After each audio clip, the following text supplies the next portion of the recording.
Tudor Dixon and Gretchen Whitmer. They sparred during last night's debate, and guess what? This race is now dead even, 44-44. Tudor Dixon next. Tudor Dixon holding Democrat Governor Gretchen Whitmer accountable for her disastrous term so far, tackling everything from her COVID response, crime, education, hypocrisy, and love of all things high taxes. Take a look. Well, the governor wants you to believe that she did listen to the experts, but we have the letter from the Nursing Home Association that said, whatever you do, don't send COVID-positive patients into nursing homes. And yet the governor did. She can't be honest because she knows that her response was so completely horrendous. In fact, she closed restaurants down longer than any other state, and we lost 3,000 restaurants. Michigan is having a slower comeback than any of our surrounding states. So not only did she make bad choices when she closed us down and refused to open our schools, but she hasn't figured out how to recover.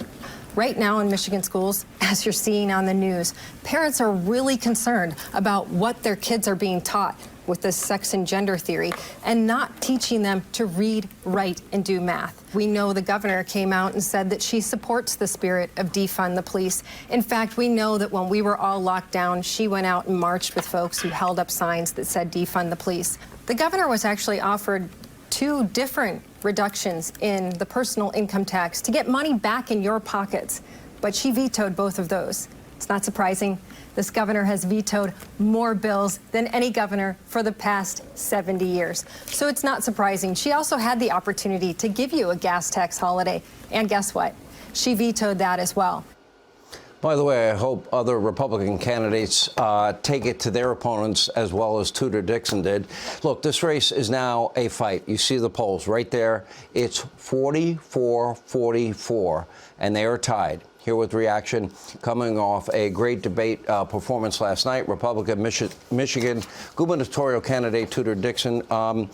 I really love the fact you knew her record inside and out, and you challenged her on every point, and you did it calmly, and you did it in a very conversational way, and I think very effective. I would expect in the next week you're going to be leading in Michigan. I'm assuming you're feeling good about last night. I am feeling good about last night. There's a lot of momentum. We've had a lot of support. We could always use more support, so go to TudorDixon.com to help us out. But we have a lot of folks coming into the state now saying, look, this is winnable. We can make sure that Gretchen Whitmer doesn't move further. We know she's looking toward higher office. We want to stop her now, and we see the momentum across the state. We've had multiple events today, and they've been packed houses. It's very exciting here in Michigan. You know, let's talk a little bit about the issues you brought up. You brought up the nursing home scandal. You brought up COVID hypocrisy. Don't go to Florida. She goes to Florida. You can't go to a restaurant. She's maskless in a restaurant. Her husband is looking for special privileges because he's the governor's husband, all of which seem to be resonating. What else is resonating on the campaign trail? Absolutely. Parents' rights. That's a really big deal. People are wanting the governor to come out and say what she's going to do to make sure that parents have rights in their child's education. Resonating. What else is resonating on the campaign trail? Absolutely. Parents' rights. That's a really big deal. People are wanting the governor to come out and say what she's going to do to make sure that parents have rights in their child's education. She said nothing. She won't respond to that. She won't respond to what she's going to do about our pipeline that she has come out and said she wants to shut down.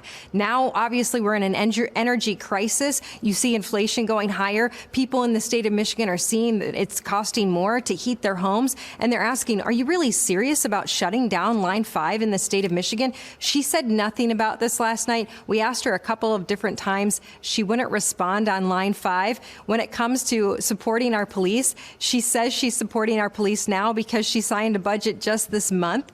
But she's obviously come out and said she supports the spirit of defund the police. She's on video saying that, and she couldn't respond to that either. But over and over again last night, when I hit her on her record on things that she's vetoed, on times when she's taken money, critical funding away from people who desperately needed it, she had nothing to say, but that's ridiculous. That's nonsense. I don't even know how to answer that. Those are not responses from someone who's been doing this as long as she has. She certainly knows what she's doing in the political world, but she seemed to be totally off guard last night. All right, Tudor Dixon, great debate last night. Do you have any more debates? We do. We have one on the 25th. We're anxious to get there and talk about some more of the issues. Definitely talk more about the economy. She's given out some strange incentives lately to companies from outside of the United States, so we want to talk about that.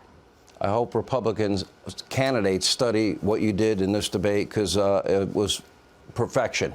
Just stay on her record and don't let her off the mat, basically, is the answer. Thank you. And we'll have more Hannity right after.